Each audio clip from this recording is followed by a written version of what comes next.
Okay, we want to welcome all of you tonight to another presentation in our series on Alzheimer's and memory. And tonight is a very, very special, very important presentation. And we are just grateful to have Dr. Anita, to have Attorney Anita Harden with us, and she'll be introduced in a moment. And but we want to start with prayer tonight. So I invite you to just bow your heads with me as we begin. Father in heaven, we just want to thank you and praise you for being our God. We thank you for your mercy and your grace and for your presence in our lives. And we pray now, Lord, that you will bless us um, as we begin this session tonight. We pray for that you would help us to grow and to learn, Lord, how we can better prepare for the future. And even as we age and as we matriculate through life, thank you again for all you're going to do in Jesus' name. Amen. Amen. All right, so I'm going to turn it over to Ralph and Molly right now.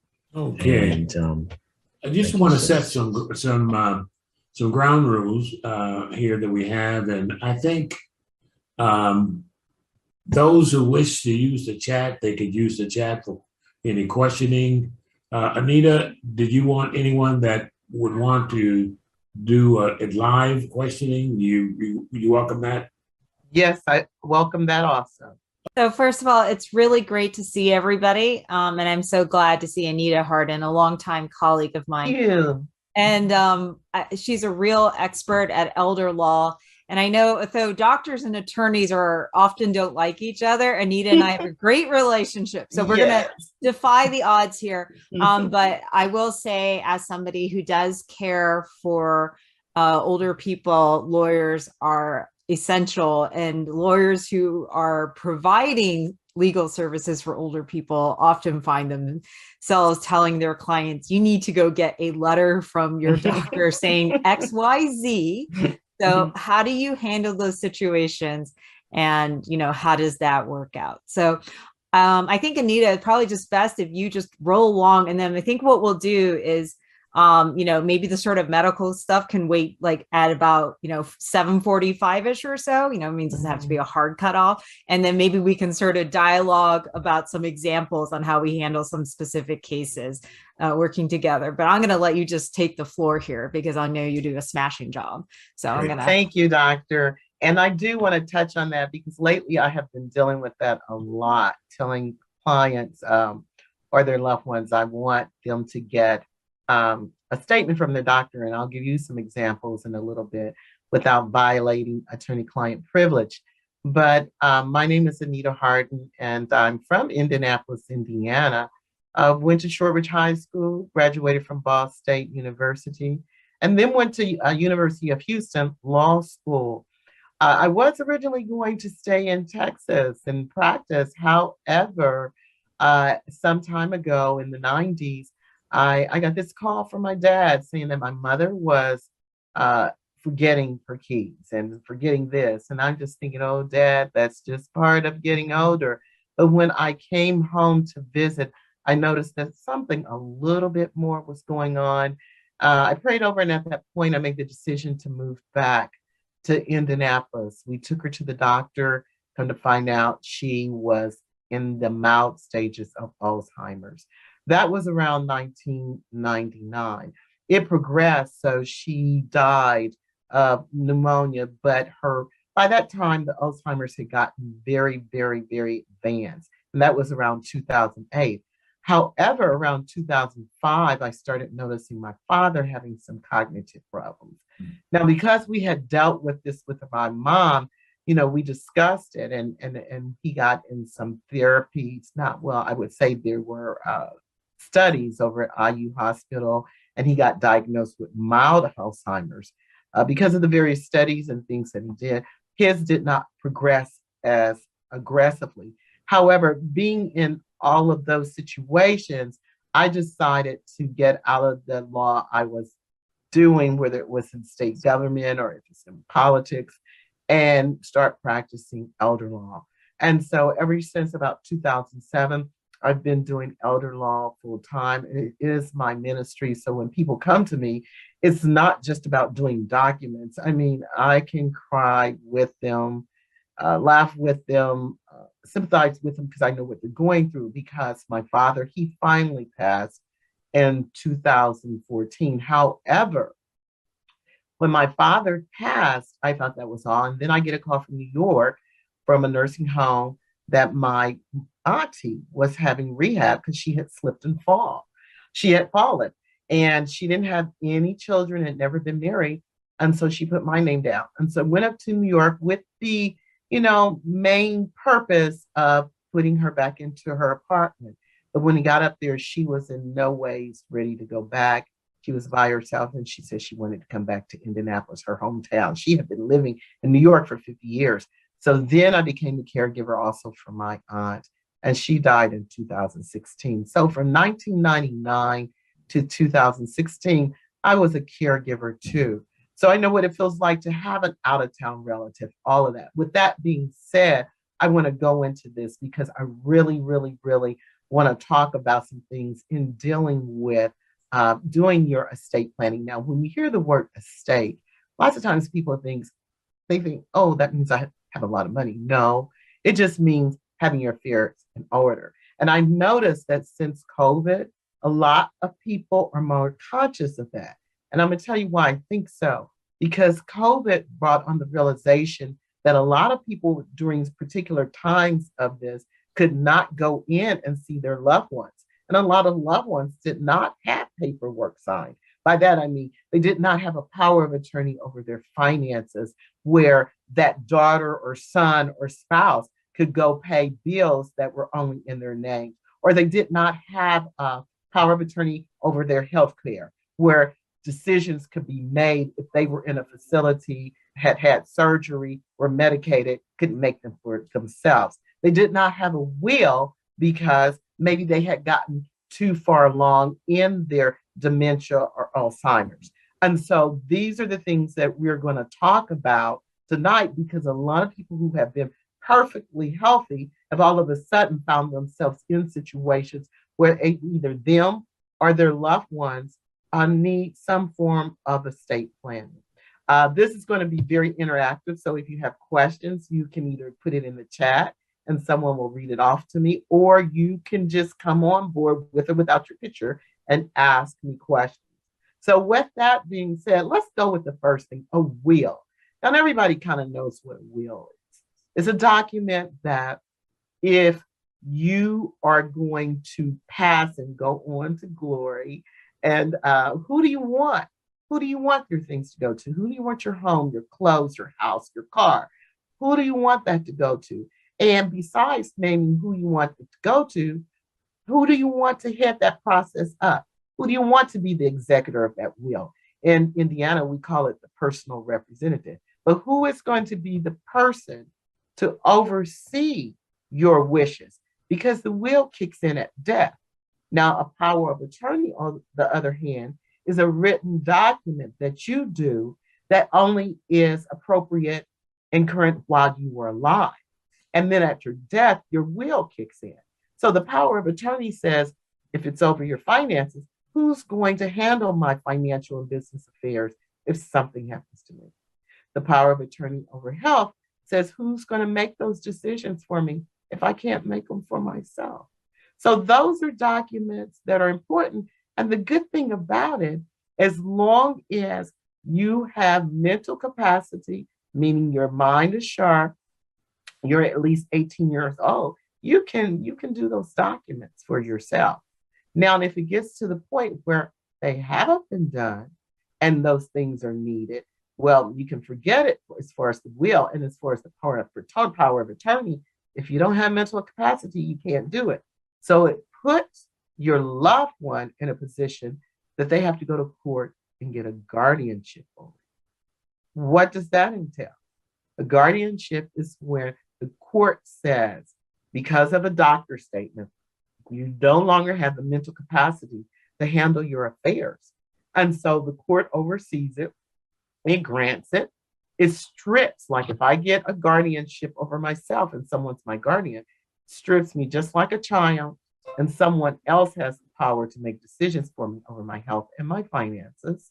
And the court has to see, they have to oversee every major step of the process, and you have to report to that. So guardianship's a good thing that if you are, say, like, if I have a stroke and I can't do documents, a guardianship is a good way to go. It's a last resort, but it's still a good way to go. The next thing I want to talk about is sometimes people get confused on a will versus a living will. Some people think a living will is a will that you make while you're alive. No, a living will is an end of life document that says, do you want nutrition, food, or do you want hydration? If the doctor says death is imminent and there's nothing more to do. In other words, if you're in a terminal state, are you in a coma? Do you want to be kept alive by them continuously giving you nutrition, hydration, or do you just want comfort care to keep you comfortable, whether it's some drug like morphine or something like that, while you are getting ready to transition? So that's what a living will is. Sometimes you hear the term advance directives. And so those are just directives that you give the power for someone to either make that decision for you or you make it in advance. Those are important documents also. I know I'm going through this pretty quickly, but I want to leave enough time and room for questions. But another area I do want to talk about is trust. A lot of people think you have to be wealthy or you need to have a lot of assets to have a trust. That's not necessarily so. Say, for example, that you have that grandson or granddaughter, great-grandson, great-granddaughter, that you want to make sure they go to college or they're well kept or something like that, or you have a child that has a disability. You can set up a trust for that person. That would be good to do that. And by putting a trust in place, you put your items, your house, some of your belongings in the name of that trust. And the good thing about a trust, it does not have to be probate. So what do I mean by probate?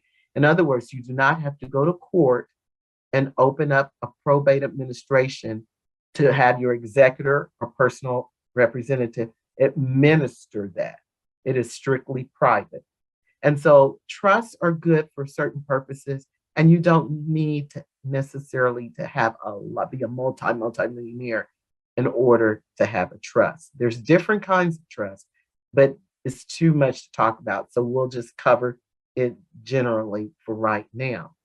Another topic I want to hit on right now is the all scary Medicaid.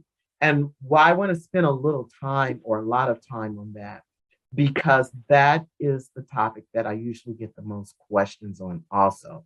Because Medicaid is a benefit that you can get if you meet certain financial requirements. And it's good if a person needs in-home care or if they need to go into an assisted living or nursing home. Did you know the average cost of nursing home care private pay is around $8,000 to $9,000 now? That's a lot of money. So even if you do have a lot of assets, eventually that would run off. So there's certain requirements that Medicaid has in order to get it. And even if you're married, you can still get it if you need it. You just need to be able to show that you need assistance with at least 3 daily living activities, whether it's eating, bathing, medication taking, meal preparation, getting dressed, mobility, Alzheimer's, things of that nature. And so, finally, before we go into a lot of questions, I want to cover veterans benefits. That is a really good secret that people don't really know about. But say, for example, when my father was alive, he needed to go into assisted living and he qualified for the Veterans Aid and Attendance benefit. Now, what is that?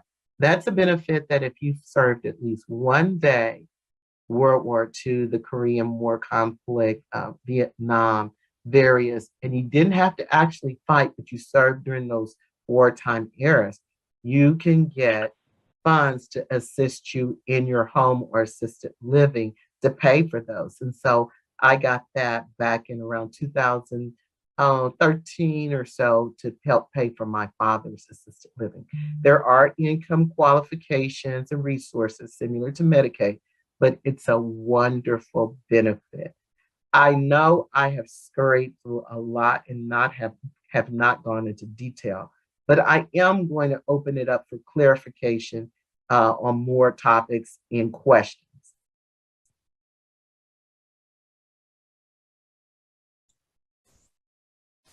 Okay, right now there's nothing in the chat, but people can either put their questions in the chat or just ask them. Can you explain the spend down for Medicaid? Oh, Ms. Jones, that is a wonderful question. The spend down. Medicaid says that in order for you to get the Medicaid benefits, when I was talking about paying for a nursing home that costs $8,000 a month or so, or an assisted living that averages $3,000 to $4,000 a month, they say that that Medicaid applicant cannot have more than $2,000 in assets, or they call it resources. Now, when they say that, they're not talking about monthly income. By monthly income, I mean the amount that you get every month from your pension or Social Security. They're not talking about that. They're talking about your investments, such as stocks, bonds, annuities, extra cash in the bank, CDs, insurance policies that have cash surrender values. When you total all of that up, you can't have more than 2,000. Now you can say, well, what if you're married? Does that mean that that other person can't have more? No, it does not. If that other person does not need Medicaid, there's a process where you can transfer all day long without getting into a penalty or look back to that spouse. It's very complicated, but that's what they mean by spend down, spending your resources, your assets down to $2,000 or less per month so that you can qualify for Medicaid. Thank you. Did that make sense, or do you have further questions about that? That makes sense. There are probably further questions, but I'll let other people ask questions. I just had a question on that point. Is real estate included in that? Say what? Is real estate included in that? That is an excellent question, because the price. If I could share, because if you have a couple, right, they have a house together, one gets sick and they want to put them on Medicaid, but the other one is fine, they can live in the house. What would they do? What was Medicaid require? Excellent question, Pastor. Medicaid does not want the spouse who does not meet Medicaid to be homeless or go broke. So basically, then they will not mess with the house. And in an elder law attorney such as myself, when we're planning it, will transfer that house into the non-Medicaid spouse applicant's name. And the reason for doing that is because between husband and wife, you're not penalized, so you can transfer assets all day long. So in the case of a couple, you would just, they would not mess with that. No, not at all. The issue becomes if there's not a spouse, or if there's people who are living together that are not married. So if there's not a spouse, then that person, if they're not going to get Medicaid in the home, has to put that house up for sale or rent. Okay. Now, if they get Medicaid in the home, they don't have to do that. But upon their death, Medicaid can come back through the state of Indiana, through the Indiana Attorney General's office, and do what is called estate recovery. That means get that house. So even if the house has been left to kids, they could still get it. There's only two exceptions to that. Well, one of them, in other words, if the person is single, if that person who's on Medicaid has an adult disabled child that does not live with them, they can give that house without a penalty to that child.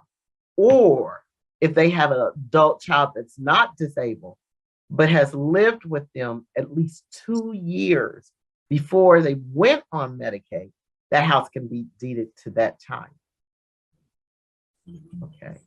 Anita, I said I wasn't going to say anything, but of course I'm going to now. I want to emphasize that this look back part is actually extremely important, and why it is. And this is why we actually see a high penalty fiscally for people who come to get diagnosed late. Part of what, at least our clinic really emphasizes, is early detection. And we really urge, as soon as somebody is diagnosed with what we call mild cognitive impairment, a situation in which they have cognitive changes that are not normal for the aging, but yet they don't have dementia. We urge them to get this all into place as soon as possible, because we know we have a timeline of anywhere from 1 to 5 years before they convert, and maybe a few more years after that before they need those services and spend down. And so it's one of the reasons that we collaborate closely with Anita, because she understands the importance of early detection. And that's why we are trying to educate people not to be avoidant, actually, and not seek a diagnosis, to have a sense of how quickly their disease will progress because of the look back laws that you just talked about. What Dr. Wang is saying is so important, because to go into more detail, Medicaid has what is called a 5-year look back. So I'm going to give you an example. Let's say if I have a house and I need Medicaid, and I need Medicaid now. If I have transferred that house or any of my assets within 5 years before I need it, then Medicaid will penalize me in terms of getting service. So how does that penalty work? Well, I'll give you another example.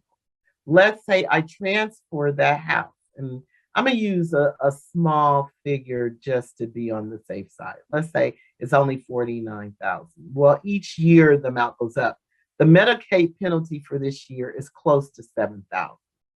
So what they do is take 7, and it's a little less, but 7, roughly 7,000, into the amount that you transfer. So if it's a house, then it's 49,000, or if it's cash, and whatever. And say, for example, this example, 7 goes in 49 7 times. So that means for 7 months, because I did transfer the house within the 5 years, look back, for 7 months, I would have to privately pay my nursing home expense. Well, let's say that nursing home comes out to, it's a really nice one, out to $9,000 a month. Well, 9 times 7 is 63,000. So for 7 months, I would have to pay out a total of 63,000 because I transferred that house. It could be cash, it could be anything. Now, if it was transferred to your husband, it doesn't matter, because you can transfer it to your spouse. Yeah. And so that's what Doctor is talking about when she says figuring out, because say if a person gets early onset Alzheimer's and they didn't expect that, and they don't want their house to go to Medicaid, and they're not married, but they waited, and because they didn't think they were going to get it, and now you have that 5-year look back. So that's a good example. And the look back is also state dependent. So at least when it's been a while since I practiced, but New York has one of the longest look back laws of about 10 years. So really, yeah, at least when I used to practice there. So it is a state by state dependent thing. So also make sure you get an elder care attorney if you have assets in multiple states who are familiar. Anita's very experienced, of course. But she would probably, if someone had assets in New York, she would, ask them to consult with a colleague in New York, knowing that the state to state laws are different. And that's also another crucial thing as you are sort of caring for somebody across the country, is to get an attorney after those states. That is so true what she's saying, because the laws follow the residency of the applicant. So wherever that applicant resides, those are the Medicaid laws that are going to persist. Yes. Yeah, when we were in New York, the look back period was 7 years. But we had some friends that were well, and they transferred all their assets to their children because they trusted their children, and to try to avoid that look back period. Is that legal to do that?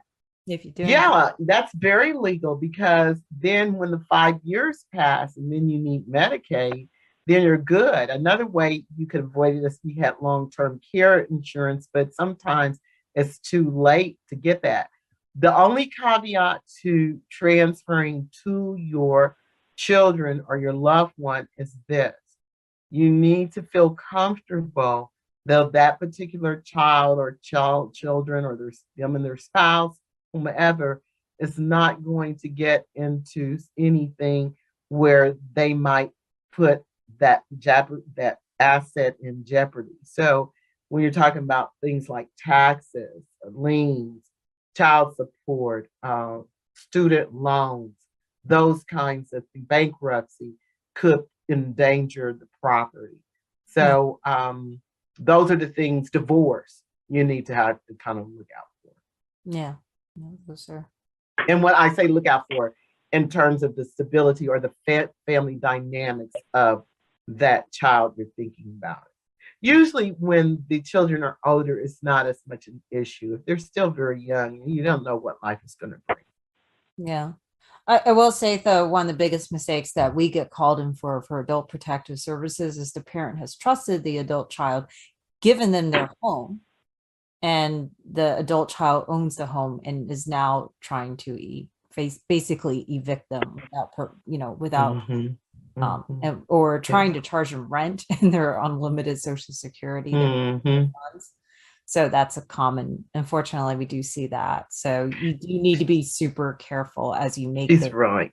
If you have any squeamish, I said, well, do you feel, and I said, well, no, because if you're in doubt, go by your gut instinct. Yeah. I'm going to try to facilitate. I think Pastor Rogers is trying to get a question in. And then just on this subject of look back, what happens? How does look back apply to if you transfer your assets to a trust? Say that again, sir. If you transfer your assets to a trust, how does look back apply with that? How does that affect the look back law? Okay, that's a good question. Here in Indiana, they look at it as if it's a revocable living trust, it's still the same as you. So in other words, it does not, in terms of the look back period, it's not going to hurt it up for a revocable living trust because they look at it as one and the same.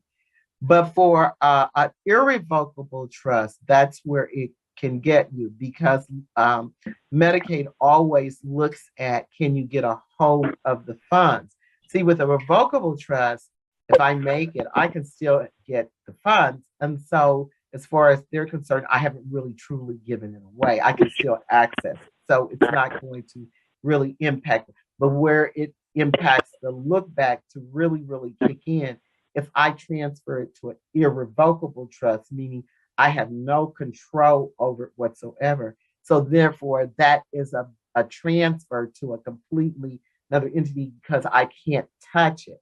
And the look back will kick in. Now, but there are times that you may want to use that for planning purposes. It depends on the circumstances. For example, there's something called a special needs trust, where it's for people who get, say, settlements from accidents and they're disabled, and they may go to an attorney to set up a special needs trust. And it's an irrevocable trust. So let me give you an example. Let's say I get in an accident and I'm disabled, and I get a big lump sum because of the accident. Maybe a truck hit me or something. Well, I'm on Medicaid and I don't want it to impact it, or I'm getting ready to get on Medicaid. So I have an elder law attorney set up a special needs trust, which is irrevocable. Those funds go in it. I can't touch it. But that particular trust is specifically for these type of purposes, because the main purpose is to cover my needs that Medicaid does not cover, if that makes sense. Because Medicaid may cover my medical and things, but it's to offset it. So there are instances where you may want to plan for that because it may necessitate. Okay, there's a phone number. A person last four digits is 1092 that's trying to get in for a question. They're on the phone. They're on the phone, 362. And there's a couple of chat people who have wrote, look like two chat things. Yeah, I don't see. Let me see. I don't see it. I don't see them. Let me Yeah, see. there's nothing in Nothing in our chat. Let's see. Oh, it's just the doctor saying, can you make me a co-host? Okay, never mind. Okay. Okay. Mhm. But Okay. any more questions? I have a question on a different note. When it Mhm. comes to memory loss, being Alzheimer's or dementia and so forth, how does that affect a person's ability, especially along the different stages? How does that affect their ability to make decisions when it comes to legal decisions, when it comes to their assets, maybe at different stages and so forth? You know, just the whole thing about advanced directives and the significance of those things and the timing of those things as it relates to memory loss. Can you talk about that first? Yes, and I'm going to ask Dr. Wang to step in on that too. I will tell you from my standpoint, and this has been happening, seems like quite frequently lately. I tend to have been having certain individuals when they come into me say that I want you to get a doctor's statement that you have the mental capacity to do a will or a power of attorney. And I'm going to tell you why. It may be a situation where I feel like they're capable of it, but I'm trying to protect not only, excuse me, the person who wants me to do the documents, but the people that they want me to do them in favor of. And the reason is because, say, for example, a will, one of the ways that loved ones who don't get as much in a will or are left out, they want to challenge that mom or dad did not have the mental capacity. And so because they can get the will thrown out and then it will go by the state laws.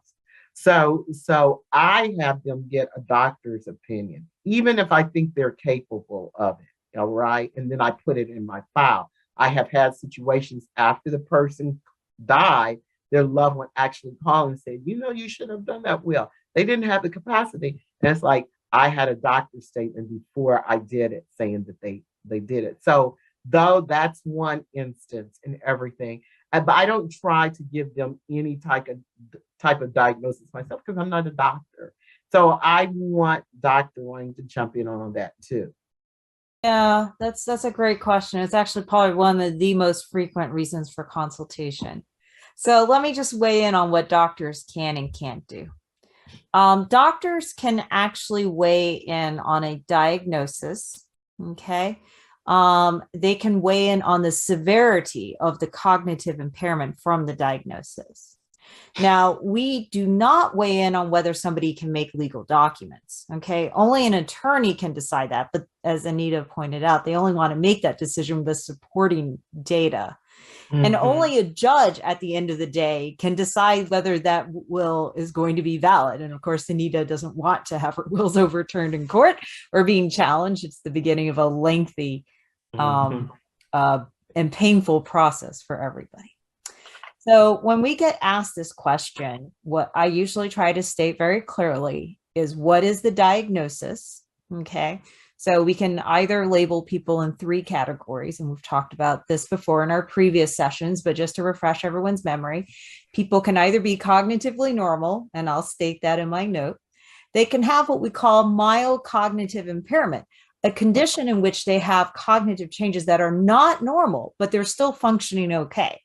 And if someone has mild cognitive impairment, they might seem a little off to somebody, but generally those people do have the ability to make legal decisions. You know, I mean, it is again, it's you know, the judgment of Anita, but I will usually say this person has the right to make healthcare and financial decisions. I'll put that in my note. And then if they have a dementia, dementia, once again, is where they have cognitive changes that are not normal, but more importantly, their functioning, and this is really crucial, is not normal for who they were before they got sick. Okay. So we meet some people in our lives, and I think we all know folks like this who just never really had good judgment. Okay. And that's one of the hardest decisions we have to make as doctors, is their lack of good judgment, just who they are, or is that part of a dementia? And we have to clearly document that. But when we say somebody has a dementia, we think their functioning is not normal compared to who they were before they got sick. And that change in their ability to do things is because of that brain disease. And most importantly, we have to document that this is an irreversible process, right? It isn't just a vitamin deficiency. It isn't because their thyroid's out of whack. It's not because they didn't get enough fluids and they're dehydrated. There's something irreversible about this. There's nothing we can do to make it better. So this is a condition which is not going to change. Now, dementias, as Ralph and Molly have talked about, come in four categories: early, moderate, severe, and end stage.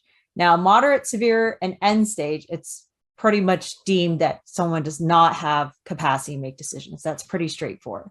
But where it can get very tricky is when somebody's in the early stage, because it's possible to have dementia and still have capacity to make decisions. And then we have to document that in a very careful way to make sure it holds up in court. Now, we're never going to say in this, like, we think that the son is a good person and yes, she should leave all her money to him. We don't comment on that as doctors. But what we say is that the decisions they're making, even though, say, like, they're not maybe able to pay the bills like they used to, overall, their judgment's still sound. They know they can trust XYZ, and more importantly, consistent with their previous behavior, XYZ is doing a good job. And we have no reason to think that at this point they've lost their decision-making capacity. It's possible for someone to have enough insight early in the disease that something is not right with them, and they're asking someone else to make decisions for them in a way that's consistent with the way they would have made decisions before. That is the crucial aspect we look for. So when we do these assessments, we don't just talk to the patient. We have to talk to their family. We have to meet the whole family. It's actually a family assessment, because elder abuse, which Anita is concerned about, someone coming along and siphoning off assets, is a really major problem in our business. So that's kind of where we're going, and why it may take actually a few to sort this out. So I'm going to pause for that. That was probably a lot of information. The last thing I just want to add is that no amount of monetary assets can protect somebody from elder abuse. I think a lot of you may know about the Brooke Astor case. For those of you who don't know, like, the Astor family with, like, in Newport, Rhode Island, the super wealthy family, her son, I mean, she had hundreds of millions of dollars, tried to redo her will, basically to leave all the assets to him and his wife. And she had told her friend for years she was going to donate to a New York Public Library, Metropolitan Museum of Art, and he completely redid the will to get rid of all that. And so they had to go to court. They had to demonstrate she actually had dementia, that the lawyer had malintent, and that's a lot to prove. And there was extensive doctor records that showed she was obviously in the moderate to severe stages. She couldn't draw a clock, And so nobody is safe from elder abuse, even if they have a lot of assets. So I think that's just probably more than anyone want to hear. But Anita, you see these cases all the time. So I don't know. Yeah, and to add to what she's saying, I don't expect when I'm drawing a document for them to understand all the legal terms. But I do expect, because according to Indiana law, to know that you want this person to be over the will, and you want this person to get this, and you want this. So I try to explain it in very simple ways, because you don't have to understand all the legalese, but you do have to understand what you're doing at that time. Does that answer pretty much, Pastor? Yeah, and I guess I also, if you could speak to the issue of timing, let's say in terms of, okay, just with power of attorneys versus a will, because sometimes I've seen more and more cases where people they don't make proper arrangements for powers of attorney, and then something happens, and then their children are trying to figure out how to even, let's say, pay for their rent or whatever while they are in the hospital. And then on top of that, the moment if a person dies, at that moment, that if a person does have power of attorney, but they don't make arrangements for after they're gone, that's only good for a period of time, and then that's over. You know what I'm saying? So right, then they don't have what you're access to saying their is true, assets to even Pastor. bury them, and even though they may have assets, That's true. these are some situations, unfortunately, that seem to be more common. My And- recommendation. Oh, go ahead.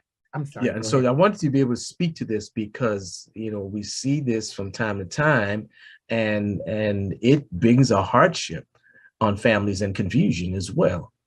One of the things I always do, and I always make it part of my estate planning conversation. Where are you at in terms of funeral arrangements? It's not a popular topic, but I don't want people in a position where they have to get the county or their church to pay for it. And so I tell them that needs to be part of it, whether it's on one of your pre-need policies or whether you do it all at once. And definitely it's always at the top of the list when I do the Medicaid planning. But my recommendation is when a person is getting their will to get their power of attorney over their health and their finances, and they're living will all at the same time. If you don't do anything else, you need those 4 documents. Healthcare declaration, which is the power of attorney over the health. The living will, which I talked about. You want nutrition, hydration if it's in the life.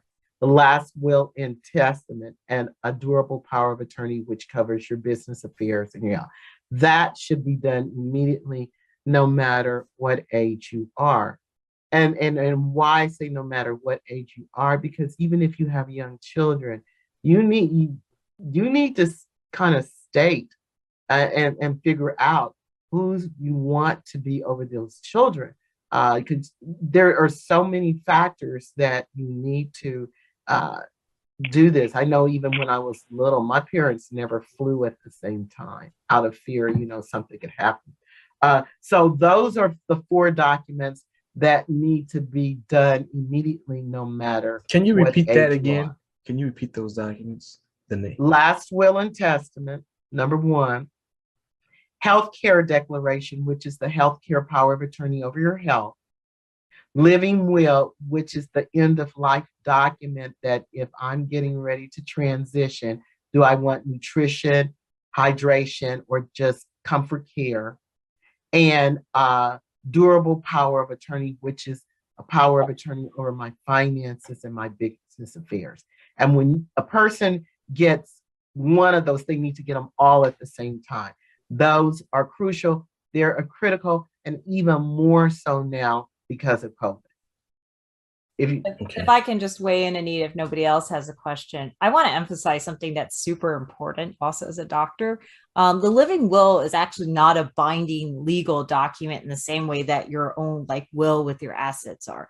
Your power of attorney can actually change your wishes if they want. Actually, that takes precedence. A lot of people don't realize this.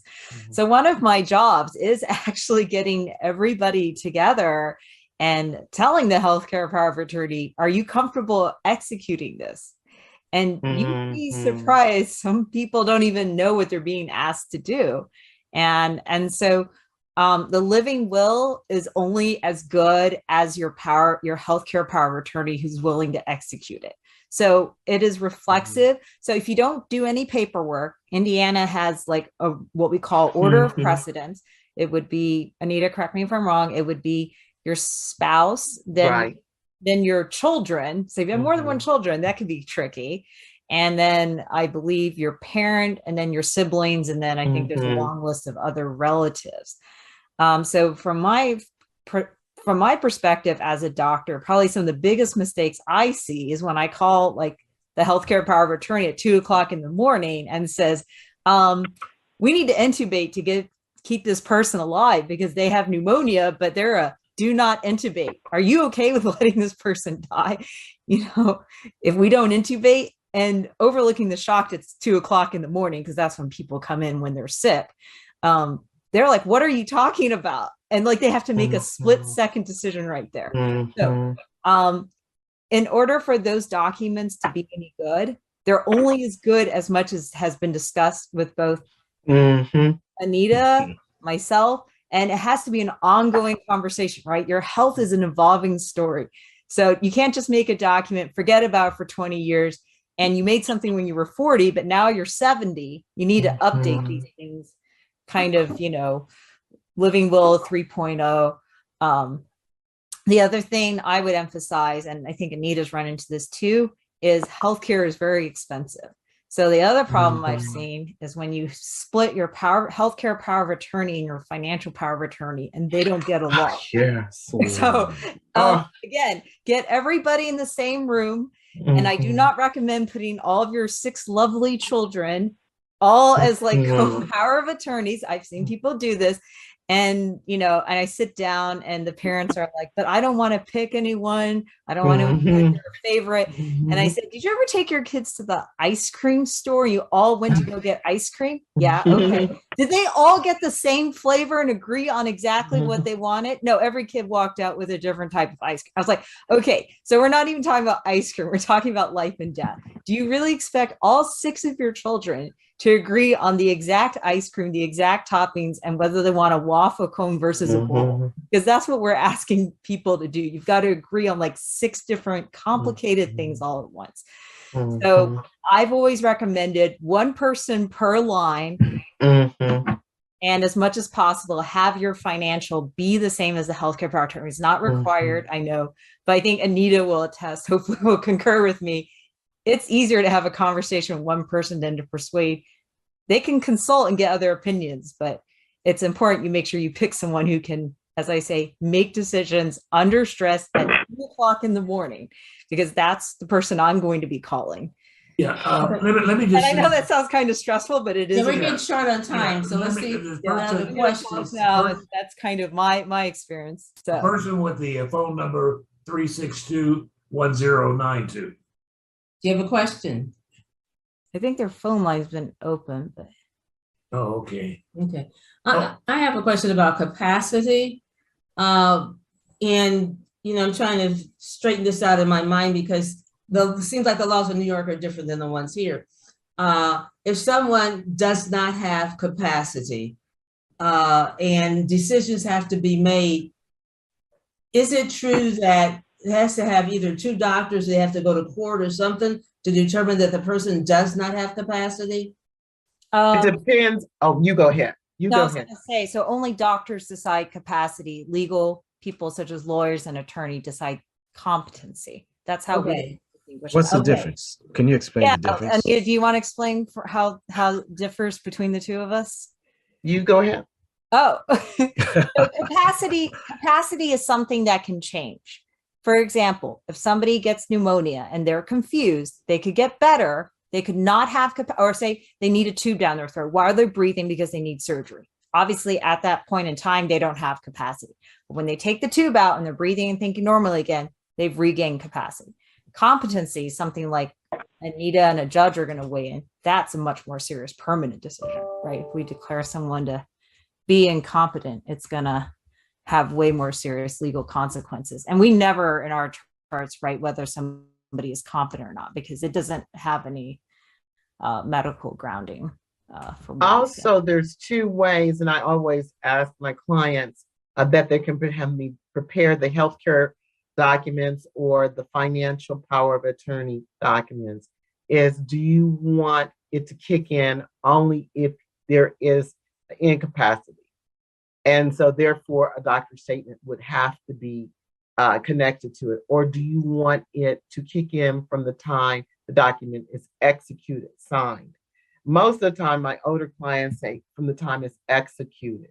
So the person could have capacity and that power of attorney over health still make the decisions. And lots of times, older people like my dad used to do that for convenience, just so I would not have to jump hoops and get doctor statements saying that he was incapacitated. I could act, he didn't feel like going to pick up to the doctor to get something. So he would send me.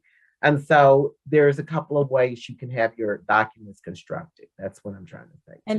And the 2 doctor thing that you just talked about, Molly, that's called emergency consent. So for example, during COVID, we've had patients come into the emergency room. We are trying to call someone at 2:00 in the morning, and it's either we intubate them or they're not going to make it. And we don't know what their wishes are. We're going to have 2 doctors sign off saying this is life-saving procedure. We're going to intubate, and then we're going to have to sort it out later.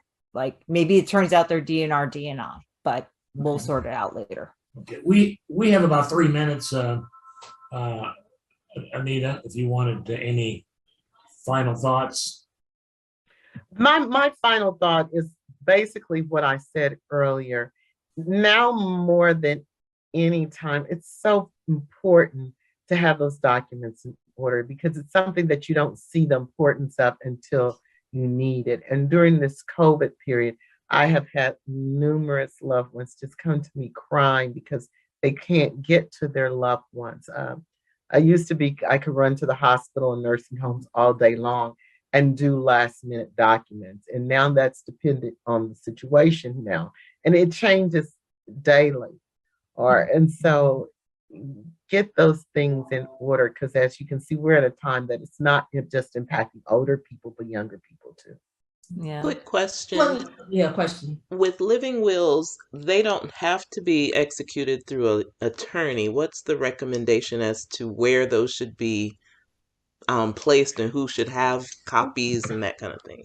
None of these documents have to be executed through an attorney. If you get them online, just make sure that it is according to Indiana law, because different states had different laws.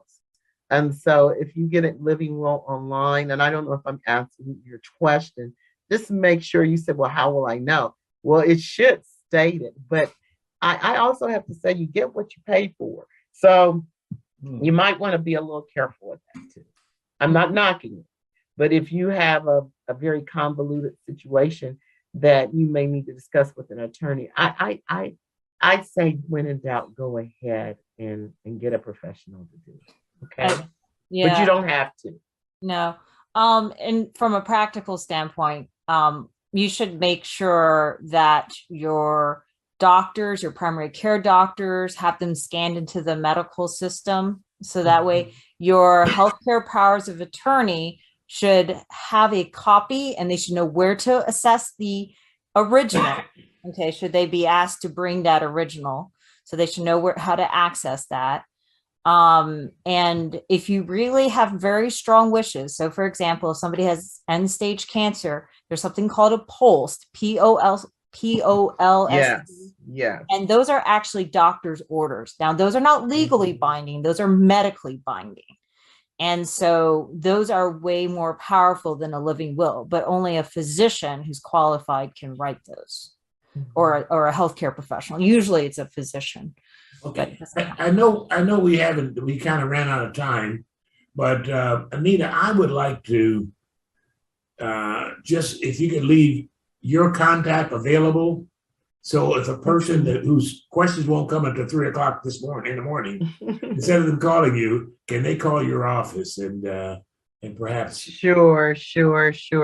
My office number, it's Anita Harden, is 317-340-4130. That's 317-340-4130. I am located at 612 East Market Street. That's 612 East Market Street in Indianapolis, Indiana. And you can go on, if you just Google my name, Anita A. Harden, it'll come up. My whole website will come up. I just put that in the chat also for everybody. And Great. if you don't for some reason lose that, you can still contact us at the IADRC. I want to make a plug now for Anita. She's every year talks at Memory University in June. So we'll be sending out information through Pastor Rogers and our Facebook. So you can definitely come learn more from Anita Harden at her elder law presentation. This is just the tip of Thank the you. iceberg, right? Yes. So And thank you, Pastor Rogers and Ralph and Molly. Thank you.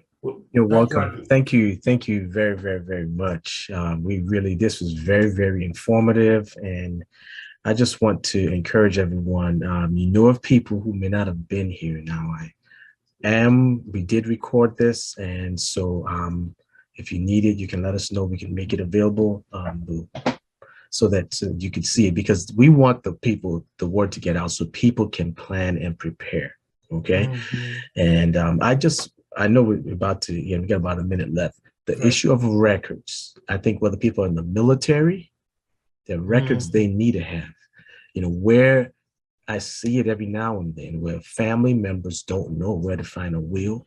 They don't know where to find records. They know it's somewhere, insurance papers. The issue of record keeping and where people know it, you know what I'm saying? And so they can access it. Important documents is something that else you can make the documents, you can have them, but the important people that need access to them won't be able to find them. And there's stuff that you have taken care of that no one can actually implement. Right. And one final note on that, if people can't find your will, then the laws of the state of Indiana have to determine who gets what, and you may not want that. Yeah. Right. And one other thing, Pastor, that people need to know is their loved one's password to their computer. We've had that happen. People have passed and no one could get into their computer to get information because they didn't know the password. yeah. I think I want to add the last final thing is that having an elder care, a good elder law attorney, they will organize everything for you, because it's not just a will. Like you need to have your bank statements, you have to have all your tax filings. You can't just walk in and just throw a will on the floor, or living will or anything like that. To access any kind of medical services, you need actually an extensive amount of financial documentation, medical documentation, and legal documentation. And that's why you need someone who's experienced, who can put all those three together, because that is one of the most complicated pieces. It's not drafting the piece of paper. It's knowing how all those pieces come together. And that's what an experienced elder law attorney does. That's what I want to emphasize, is that's what Anita does. So I'm just one small part of her little puzzle there that she has to solve. Thank you. Thank you. Thank you again. All right, I want to thank everyone. So I want to remind you. Yes. I wanted to say thank you so much. It was excellent, because an elder attorney is so necessary, but sometimes so overlooked, or just a lot of people are not familiar with it. And so it's important for everyone to know. So thank you so much for coming on. Thank you. Bye-bye. All right. We want to remind everyone that we have one more session in this segment of the series next the third Thursday of March. Okay. And so we'll be sending out more information about that.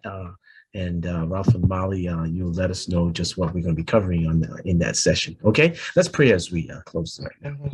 Father in heaven, we want to thank you and praise you, Lord, for the information that we've gleaned and been privy to tonight. Thank you for Sister Anita Harden, and we pray you will continue to bless her in her work and her service to families, and we ask that you will help all of us, Lord, to take advantage of this information so that it will be for the benefit of us and our families and our health and our lives.